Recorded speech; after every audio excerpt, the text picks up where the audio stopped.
வணக்கம். பெரிய பெரிய விஷயங்களையெல்லாம் சிம்பிளா புரிஞ்சுக்கிற இந்த இடத்துக்கு உங்கள வரவேற்கிறேன். இன்னைக்கு பயபக்தியோட ஒரு வாழ்க்கைய வாழ்றதுன்னா அப்படின்னா என்னன்னு ஒரு ஆழமான பிரசங்கத்தை அலசி ஆராய போறோம். சரி வாங்க, இதுக்குள்ள நாம முழுசா இறங்கலாம். முதல்ல இதோட மைய கருத்து என்னன்னு பார்த்துட்டு, அப்புறமா அது நம்ம வாழ்க்கையோட 5 முக்கியமான பகுதிகள்ல எப்படியெல்லாம் வெளிப்படுதுன்னு ஒன்னொன்னா பார்க்கலாம். முதல்ல ஒரு விஷயத்தை தெளிவுபடுத்திக்கலாம்.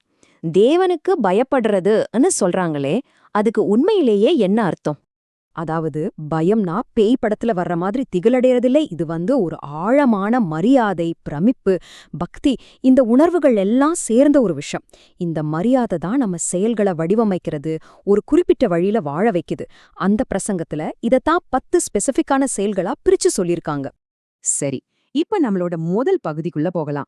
பக்தியோட மிக கடினமான ஒரு சோதனையிலிருந்து இது எப்படி ஆரம்பிக்குதுன்னு பார்க்கலாம் வாங்க. ஒருத்தர் உண்மையிலேயே பயபக்தியோட இருக்காருன்னு சொல்றதுக்கான அடையாளம் என்ன தெரியுமா? அவங்களுக்கு ரொம்ப ரொம்ப விலை மதிப்பில்லாத உசுருக்கு மேல நினைக்கிற ஒரு விஷயத்த கூட தியாகம் செய்ய தயாரா இருக்கிறது தான். இதுக்கு மிகச்சிறந்த உதாரணம்னா அது ஆப்ரஹாம் தான். யோசிச்சு பாருங்க, பல வருஷம் காத்து கிடந்து பெத்த ஒரே மகன் அந்த ஈசாக்க பலி கொடுக்க கூட அவர் தயாரா இருந்தாரு. இது அவரோட முழுமையான பக்திய அப்படியே படம் பிடிச்சு காட்டுது. அந்த பிரசங்கங்கள் நம்ம கிட்ட ஒரு சவாலை வைக்கிறாரு. நம்ம ஒவ்வொருத்தருக்கிட்டையும் அப்படி ஒரு ஈசாக்கு இருக்கும் இல்லையா? நமக்கு ரொம்ப ரொம்ப முக்கியமான ஒரு விஷயம். நம்மளோட ஆழமான நம்பிக்கைகளுக்காக அந்த விஷயத்த விட்டு கொடுக்க நாம தயாரா இருக்கோமா? இதுதான் கேள்வி. சரி, இது உள்ளுக்குள்ள இருக்கிற ஒரு விஷயம். ஆனா ரொம்ப சுவாரஸ்யமான பார்ட் என்னன்னா, இந்த பயபக்தி நமக்குள்ள மட்டும் அல்லாம மத்தவங்க கிட்ட நாம நடந்துக்கிற விதத்திலையும் எப்படி வெளிப்படுதுங்கிறது தான். இங்க ஒரு 3 முக்கியமான செயல்களை அவ வரிசைப்படுத்துறார். முதல்ல, ஊனமுற்றவங்கள பார்த்து கேலி பண்ணக்கூடாதுங்கிற கருணை. 2வது, வயசானவங்களுக்கு மரியாதை கொடுக்கறது. 3வது, யாருக்கும் அநியாயம் செய்யாம நீதியோட நடக்கிறது. அந்த 2வது பாயிண்ட்டுக்கு, அதாவது கேலி பண்றதுக்கு, அவர் மனசு உழுக்கிற ஒரு நிஜ கதைய சொல்றார். ஒருத்தர் கழுத்து கொஞ்சம் கோணலா இருந்த ஒருத்தரை பார்த்து பயங்கரமா கிண்டல் பண்ணியிருக்கார். காலப்போக்குல அதே பாதிப்பு கிண்டல் பண்ணின இவருக்கே வந்துடுச்சுன்னு சொல்றார். கேட்கும் போதே ஒரு மாதிரி இருக்குல்ல. அடுத்து 3வது அடையாளம் பெரியவங்கள மதிக்கிறது. இது நம்ம தமிழ் கலாச்சாரத்திலயும் சரி, பைபிள்லயும் சரி ரொம்ப முக்கியமான ஒரு கொள்கை. இத விளக்க ஒரு ஜென் கதைய சொல்றாங்க. ஒரு மகன் அவனோட அப்பாவை தூக்கி எறியறதுக்காக ஒரு சவப்பெட்டிய செஞ்சானாம். அத பார்த்த அப்பா சொன்னாராம், மகனே, இந்த பெட்டிய மட்டும் பத்திரமா வச்சுக்கோ. நாளைக்கு உன்னோட உன்னை தூக்கி எறியறதுக்கு இது தேவைப்படும்னு. நாம என்ன செய்யறோமோ அதுவேதான் நமக்கும் திரும்ப வருங்கிறத எவ்ளோ அழகா சொல்லுது பாருங்க. 4வது அடையாளம் அநியாயம் செய்யாம இருக்கிறது.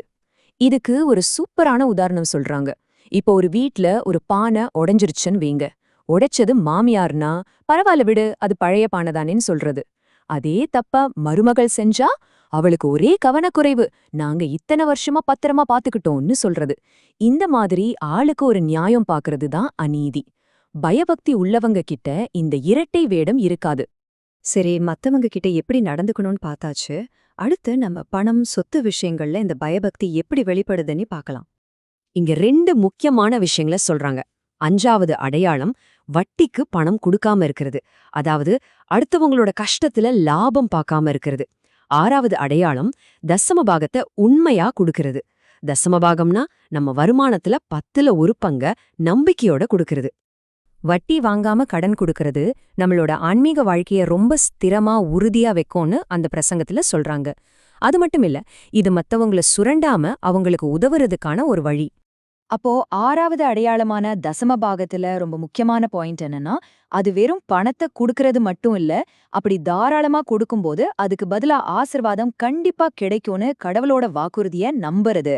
அந்த நம்பிக்கைய சோதிச்சு பார்க்க அவர் ஒரு சவாலே விடுறார். இதெல்லாம் செஞ்சா மட்டும் போதுமா? இல்ல. இந்த பயபக்தியான வாழ்க்கைய நம்ம தொடர்ந்து வாழ்றதுக்கு சில தினசரி பழக்க வழக்கங்கள் தேவை. அது என்னன்னு இப்ப பார்க்கலாம். இதுல ஒரு 3 விஷயங்கள சொல்றாங்க. 7வது அடையாளம் தினமும் வேதத்தை வாசிக்கிறது. 8வது முழு மனசோட கர்த்தருக்கு சேவை செய்யறது. 9வது அவரை எப்பவும் துதிச்சுக்கிட்டே, அதாவது புகழ்ந்துகிட்டே இருக்கிறது. சேவை செய்யறதுங்கிறது வெறும் செயல் மட்டும் கிடையாது, அது ஒரு மனப்பான்மை. இப்போ கடவுளுக்கோ இல்ல நம்ம குடும்பத்துக்கோ ஒரு வேலை செய்யறோம்னு வைங்க. அத ஒரு பாரமா முகம் சுழிச்சுக்கிட்டு செஞ்சா அதுல அர்த்தமே இல்ல. ஆனா அது ஏன் மனசுக்கு பிடிச்சு சந்தோஷமா ஒரு சேவை மனப்பான்மையோட செய்யறதுதான் ரொம்ப முக்கியம்னு சொல்றாரு. அடுத்து 9வது அடையாளம். அதாவது கஷ்ட நேரத்துல கூட தொடர்ந்து கடவுள துதிக்கிறது. இது எதுக்குன்னா நம்ம மனசுல வர்ற தேவையில்லாத கவலை, குழப்பம் எல்லாத்தையும் தடுத்து மன அமைதிய பாதுகாக்கிற ஒரு சக்தி வாய்ந்த கருவி மாதிரி இது செயல்படும்னு சொல்றாங்க. சரி, இப்போ நாம கடைசி அடையாளத்துக்கு வந்தாச்சு. 10வது அடையாளம். இது மத்த 9 விஷயங்களையும் சரியா செஞ்சு வாழ்றப்போ நமக்கு கிடைக்கிற ஒரு பலனுன்னு சொல்லலாம். அது என்னன்னா, நீங்க உங்க சொந்த கையால உழைச்சு சாப்பிடுவீங்க. பக்தியோட வாழ்ற ஒருத்தரோட கடைசி அடையாளம் இதுதான். தன்னிறைவு, நேர்மையான உழைப்புல கிடைக்கிற ஒரு மரியாதை. நீங்க மத்தவங்கள சார்ந்து வாழ மாட்டீங்க, மத்தவங்களும் உங்கள சார்ந்து வாழ மாட்டாங்க. இந்த கருத்தை ஒரு நேரடி கட்டளையாவே சொல்லியிருக்காங்க. ஒருத்தனுக்கு வேலை செய்ய மனசில்லைன்னா அவன் சாப்பிடவும் கூடாதுன்னு. அதாவது உழைக்கிறதுன்றது ஒரு ஆப்ஷன் கிடையாது, அது ஒரு சமநிலையான வாழ்க்கையோட அத்தியாவசியமான அடிப்படையான ஒரு பகுதி. ஆக நாம இப்போ இந்த 10 அடையாளங்களையும் பார்த்துட்டோம். மேலான தியாகத்துல ஆரம்பிச்சு உழைப்போட மாண்பு வரைக்கும். இப்ப முக்கியமான கேள்வி என்னன்னா, இந்த 10ல இன்னைக்கு உங்களுக்கு எது மிகப்பெரிய சவாலா இருக்கு?